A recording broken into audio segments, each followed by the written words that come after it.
Previously on Who Killed Amy Mihaljevic, a 30-year retrospective.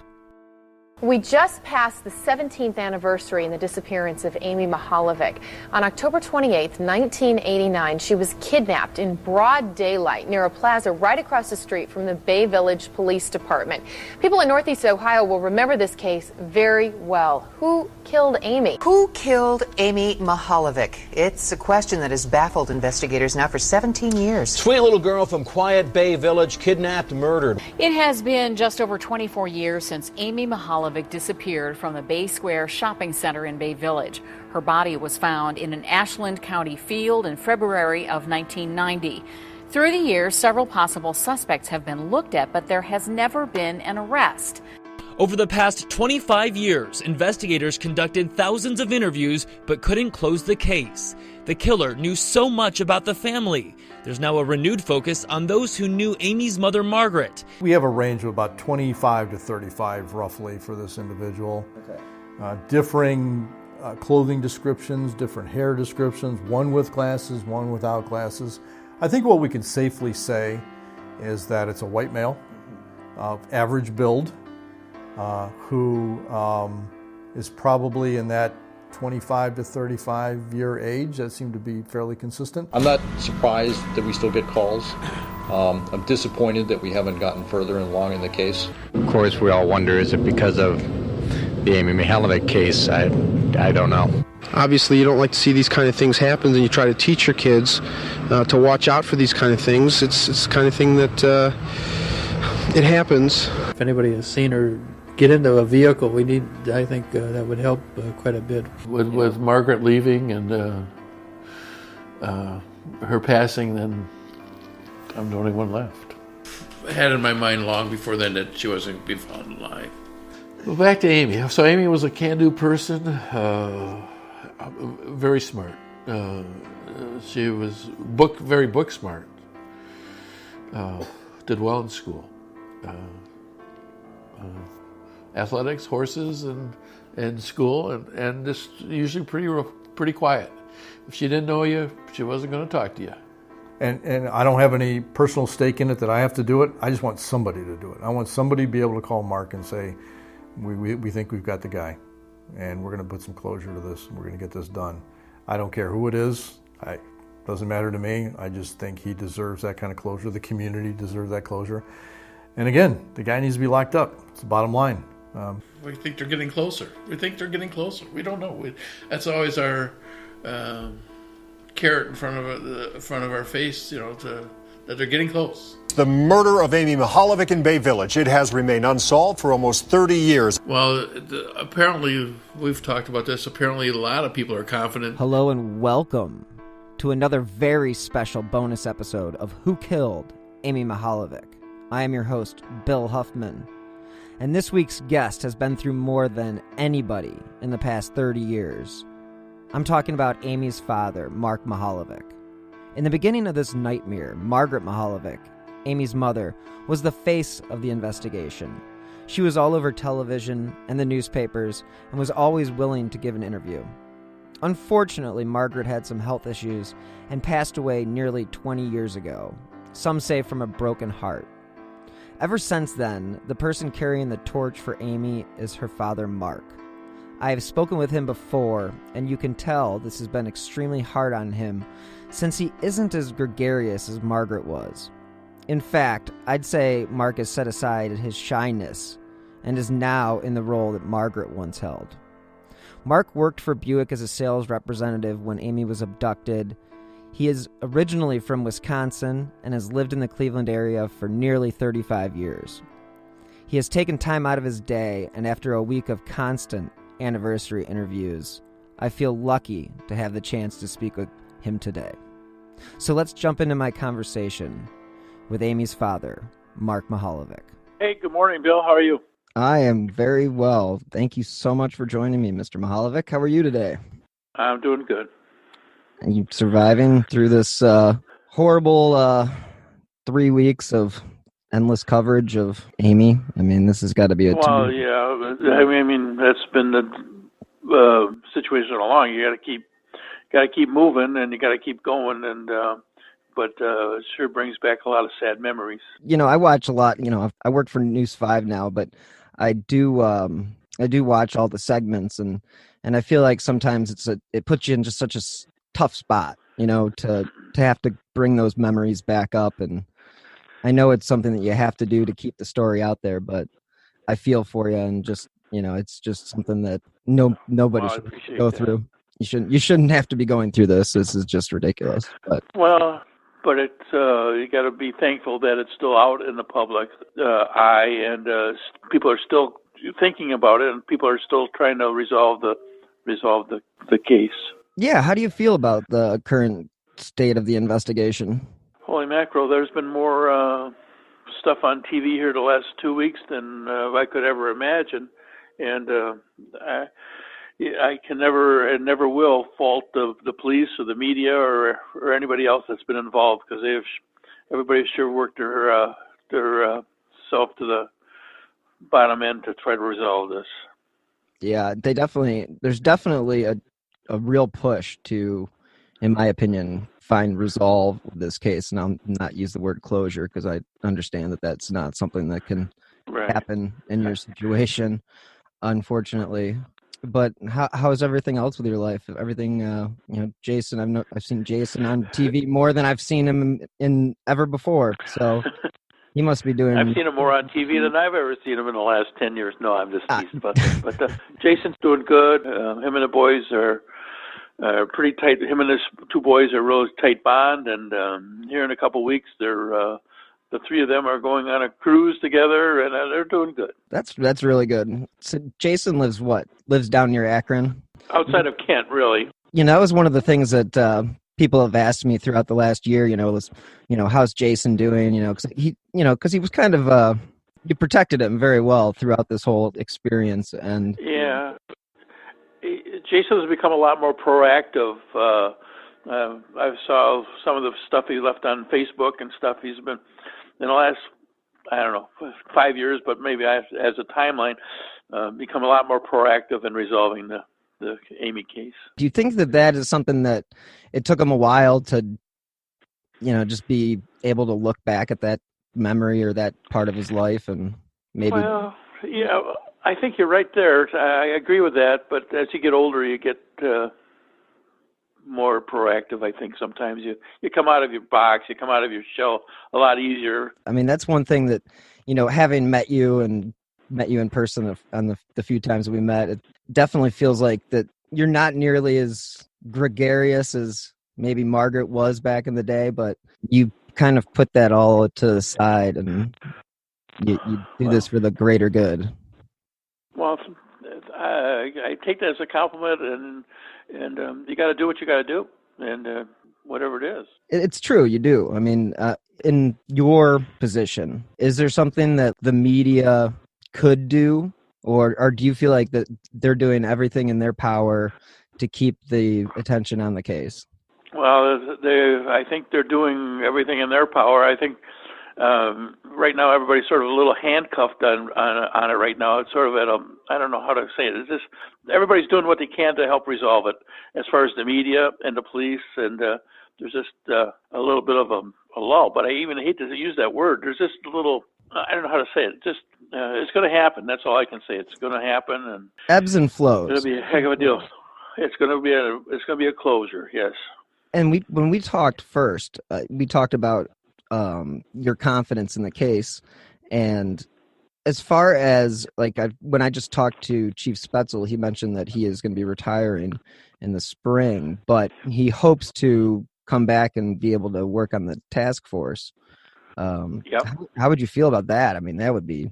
Oh, the last time I talked to Chief, maybe a month ago or something, we were talking on the phone, and we were talking about his retirement, and he's got one child that's 23 years old. I mean, the only thing that kid has ever known in his lifetime is something about Amy. Mm-hmm. I'm sure it's been brought up at the dinner table or whatever.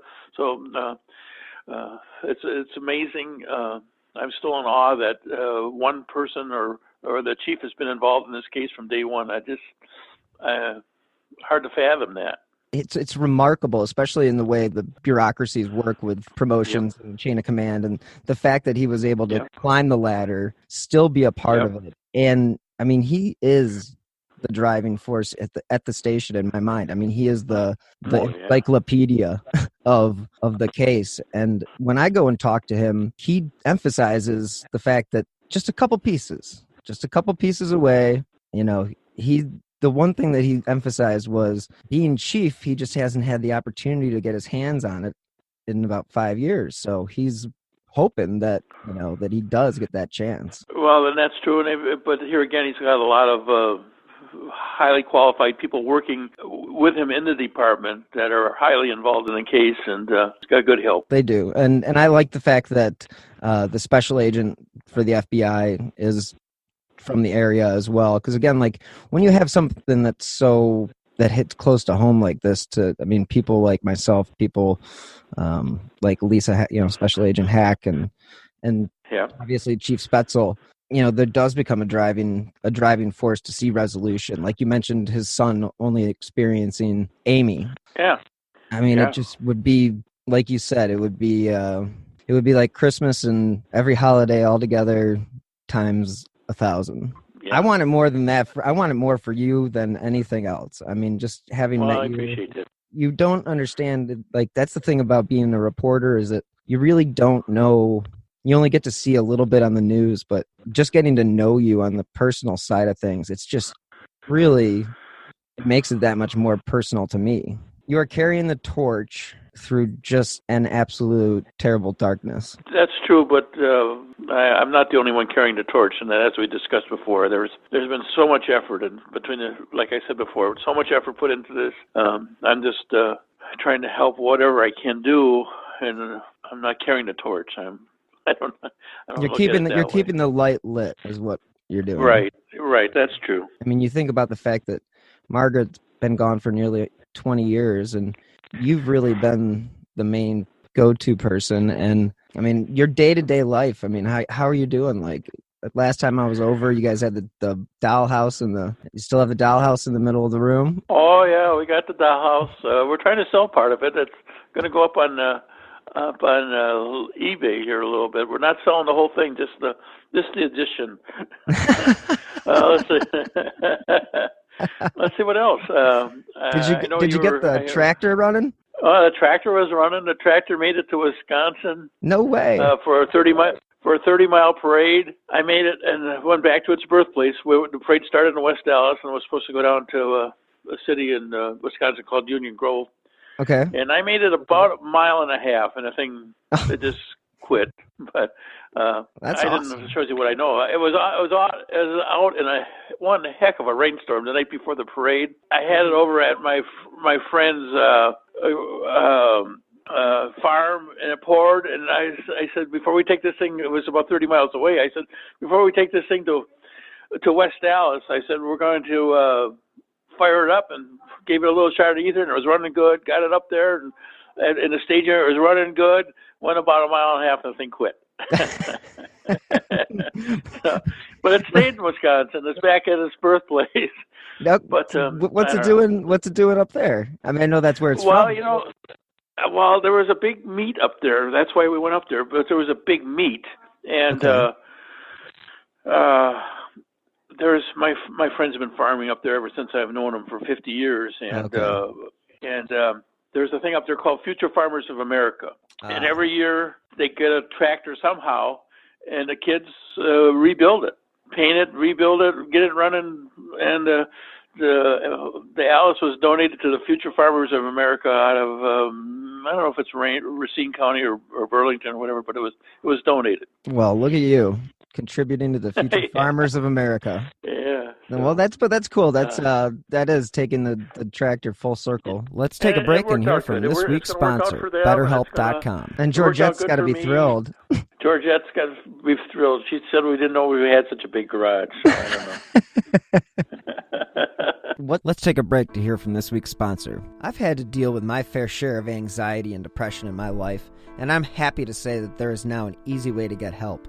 Because if there is something that interferes with your happiness or is holding you back from achieving your goals, BetterHelp Online Counseling is there for you. You can now connect with your professional counselor in a safe and private online environment. It's convenient because it needs to be in our hectic lives. So go get help on your own time and at your own pace. You can schedule secure video or phone sessions, plus chat and text with your therapist. BetterHelp really is there for you because they have 3,000 U.S. licensed therapists across all 50 states. And guess what?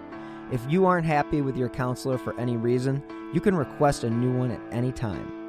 There are even apps available for your computer or smartphone. And whether you're suffering from anxiety, depression, anger, stress, relationship issues, sleeping issues, family conflicts, LGBT matters, self-esteem issues, they literally have a licensed professional counselor for you. And of course, everything you share is confidential. The best part is, it's truly an affordable option. Who Killed Amy Mihaljevic listeners get 10% off your first month with the discount code WHO. So why not get started today? Go to betterhelp.com/WHO. All you have to do is fill out a questionnaire to help them assess your needs and get you matched with a counselor you'll love. Again, for 10% off, go to betterhelp.com/WHO. What's next for Mark Mihaljevic? I mean, you're retired, so I mean, you guys I'm are old retired guy. You guys are just enjoying. It's sort of funny. I told Georgette. Georgette tolerated the tractor, but it wasn't one of her love affairs. Oh, I know. But now I told her we're going to get a Jeep. So we're going to buy a Jeep of some sort, and something I can mess around with, something we can both ride around in and jump in and go get an ice cream cone or something. Old Jeep? But yeah, in the 80s. I had a 46 Jeep, but that's too old. But in the 80s, something, I don't know. But anyways, like a CJ or something. Yeah, CJ, but a 2-door. It's got to have a rag top on it. No hardcover and the stuff to pop around it. So, that's fun. We have a electric one of those battery powered cars that the kids ride around in here that I picked up, and it is a Jeep. So when the tractor left the garage, we put that Jeep right in the middle of where the real Jeep is going to go, so Georgette can warm up to it a little bit more. Oh, that's hysterical! So. I'm sure it looks very proportioned.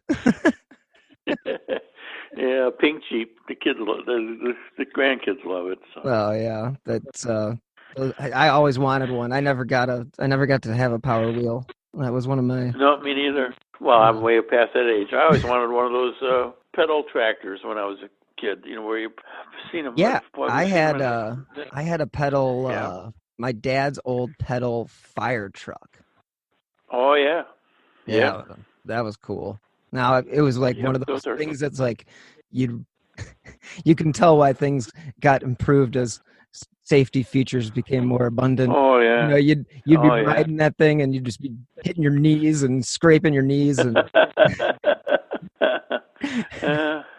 yeah. Somehow we all made it. I don't know how. Yeah, you think about with the way that they treat children these days, sometimes it's it's good. Some of it's good. Yeah, I mean safety, and obviously we cannot discount that. It's just some of it's good, but somehow, like my son-in-law is really into health food, this and eating this and eating that, and yeah, some of the stuff we ate when I was growing up wasn't real good for you, but somehow a lot of us baby boomers have made it this far eating crazy stuff. So I don't know. Yeah, I mean it is what it is. It's like.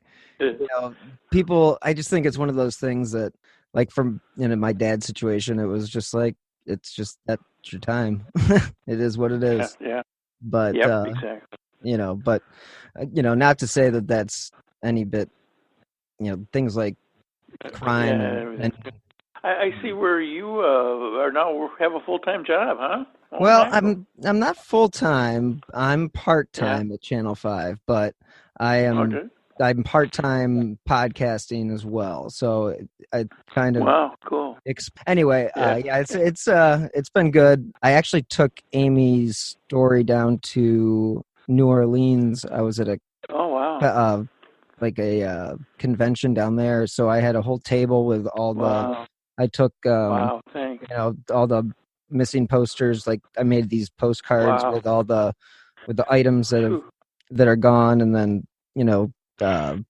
I passed those out at the convention, and Wow.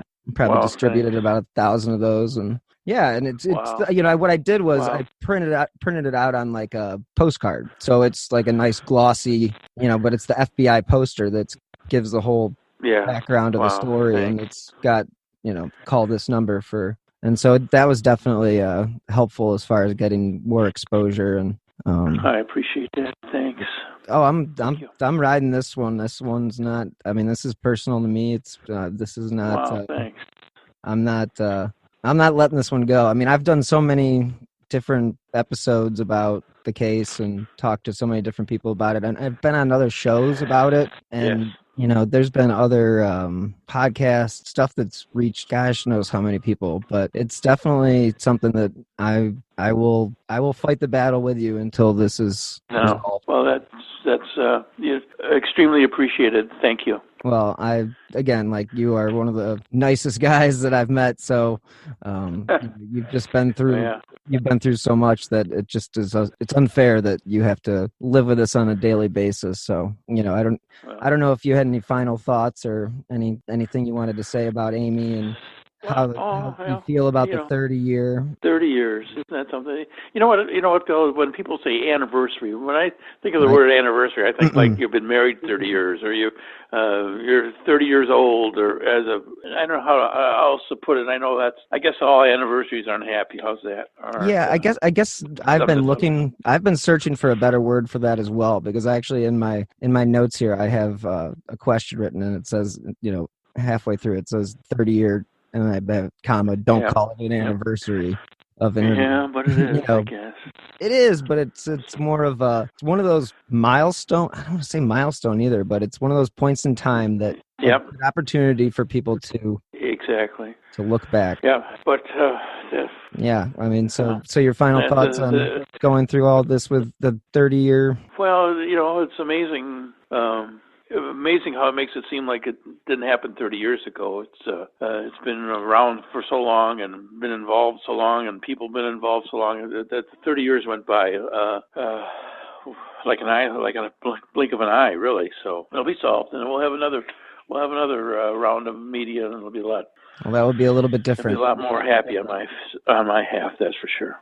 Yeah, I hope that is the absolute next step, and we have somebody that we can hold accountable and put an end to this tragedy. And well, I appreciate that. Thanks. Yeah, and Mark, I do appreciate you calling me today, and I know that. Hey, thanks. I'm sure Georgette told you that I just figured out how to turn my laptop off, my iPad off. I didn't know where the switch was to that thing. Technology is it's a wonky thing. You don't, you're not always. Don't strip me. Yeah, that's for sure. Well, it's I fight with my mom about it all the time. So it's I'm like, listen, sometimes you just gotta unplug it and plug it back in. That's what I was told. I was having trouble with my iPad, and that's what somebody said, unplug it. That's what my brother-in-law said. He's my IT guy. Unplug it. Try again. Trust me, I'm the IT guy for my mom, and it's I'm happy to do it. Not having my father around anymore, it's I'm more than happy to answer the call. Yep. That's what kids are for, to be part of the family. Absolutely, and I'm very sorry that you've had to go through what you've been through, and just thank you again. We've all learned a lot. Yeah, and still learning a lot, and when it happens, it'll be. How do you thank everybody for all the efforts behind the scenes? I mean, there's people I haven't even mentioned behind the scenes that have been donating and offering help and whatever. I mean, there's it's like when you win the World Series, who do you thank? The big people, but there's a lot of people behind the scenes that got you to that point. Yeah, well, we can only hope that we can have that. I don't want to call it a celebration, but it will be closure. It will be a great day. Yep, it sure will be, Bill. All right. Well, Mark, I'll let you get on with your day, and thanks. I appreciate talking to you. Thank you. All right. Well, I look forward to it. And thanks again. Okay, anytime you want to talk again, just holler, and we'll hook up. It's no problem. Thank you so much, and tell Georgette thank you as well. I will tell Georgette thank you. You bet. All right, Thanks Mark. a lot. You have a great Have day. a great day. Bye-bye. Thanks, bye-bye. Bye-bye. I really cannot thank Mark Mihaljevic enough for joining me today. This has been a whirlwind few weeks for him, as well as a very, very long 30 years. After speaking with him, though, I do believe that he is still confident that this case will be solved. Just like when I spoke with Chief Spetzel, and he mentioned that they were only a few pieces away from the answer to this longing question. Mark Mihaljevic has an obvious deep appreciation for the investigators and the media that have helped keep Amy's story out there. And this may not be as common as you think, because each year the family members are asked to pretty much dredge up all the old memories that they had about their loved one and have to be reminded that they aren't there. And Mark is open and honest, and as a reporter, that is so refreshing. He may come off as a little shy, but that's just who he is. He didn't ask for his daughter to be abducted and have his family thrust into the spotlight for the worst possible reason. It goes to show you the kind of strength it takes to fight this battle each and every day. Interviewing family members of victims is never easy because you don't want to feel like you're exploiting their situation. I still find it difficult to walk that fine line, even after doing this for so long. So again, many thanks to Mark and his wife Georgette. She really is his rock. Now, all we can do is hope that technology will catch up with the science and DNA that they do have, and we will one day find an answer to who killed Amy Mihaljevic. So thank you again for listening to this very special episode. If you enjoy this independently produced podcast, please help support the show by clicking on the donate button on the right-hand side of whokilledamymihaljevic.com.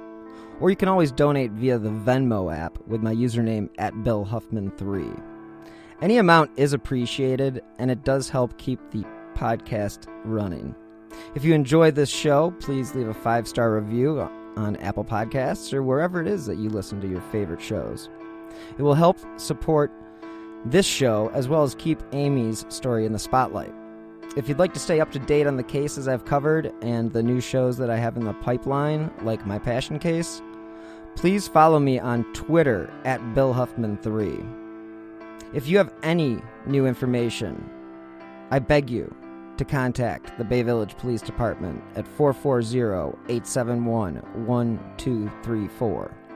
The FBI is still offering a reward of up to $25,000 for information leading to the arrest and conviction of the individual or individuals responsible for the death of Amy Renee Mihaljevic. So again, anyone with information concerning this case, please contact the FBI at 1-800-CALL-FBI. Thank you again so much for listening, and until next time, be safe.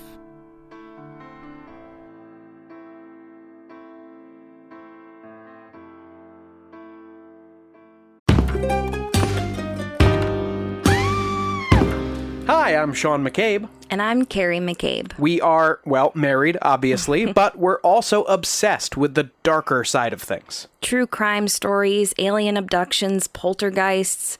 If it leaves you scratching your head and keeping those lights on at night, we want to hear about it. That's why we host the podcast, Ain't It Scary, with Sean and Carrie. Every week, we bring our listeners a true story guaranteed to send chills down your spine.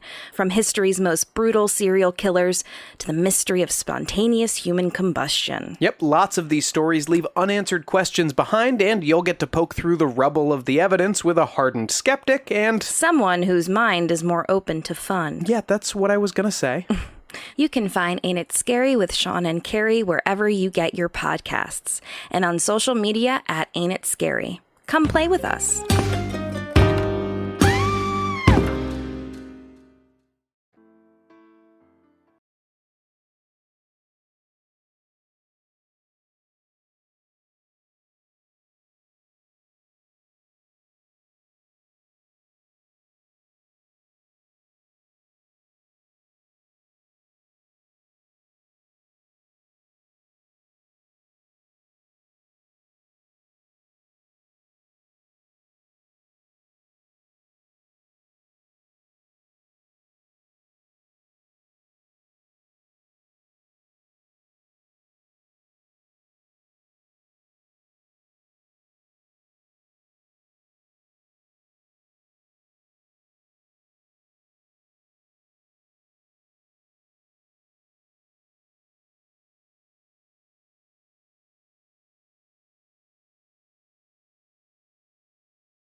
Thank you so much again for listening to this very special episode of Who Killed Amy Mihaljevic. If you enjoy this independently produced podcast, please help support the show by clicking on the donate button on the right-hand side of whokilledamymihaljevic.com or via the Venmo app with my username @BillHuffman3. Any amount is appreciated, and it helps keep the podcast running. If you enjoy this podcast, leave a 5-star review on Apple Podcasts or wherever you listen to podcasts. That will also help support the show and keep Amy's story in the spotlight. If you'd like to stay up to date on the cases I've covered and the new shows in the pipeline, please follow me on Twitter @BillHuffman3. If you have any new information about the death of Amy Renee Mihaljevic, I beg you to contact the Bay Village Police Department at 440-871-1234.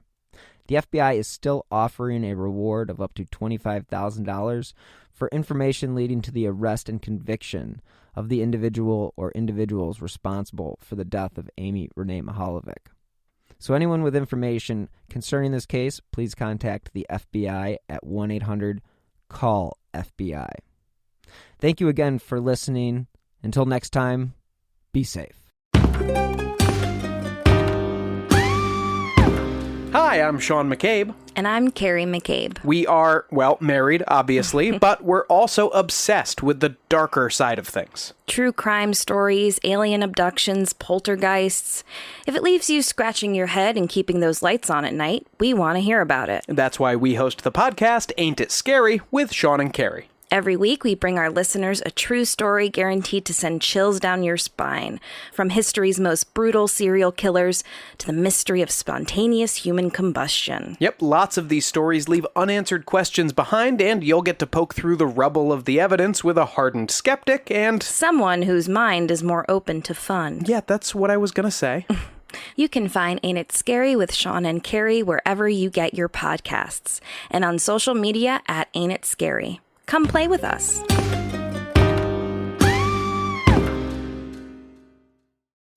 Are you tired of seeing your teen or young adult struggle on a path that clearly isn't the right fit? Is your teenager confused about which direction to take after high school? The future of work is changing rapidly, and our kids need to know all of the options available after high school so they're empowered to make the choice that is best for them. In each episode, we explore the latest trends that are shaping the opportunities of today and tomorrow. I'm your host, Betsy Jewell, and this is the High School Hamster Wheel Podcast.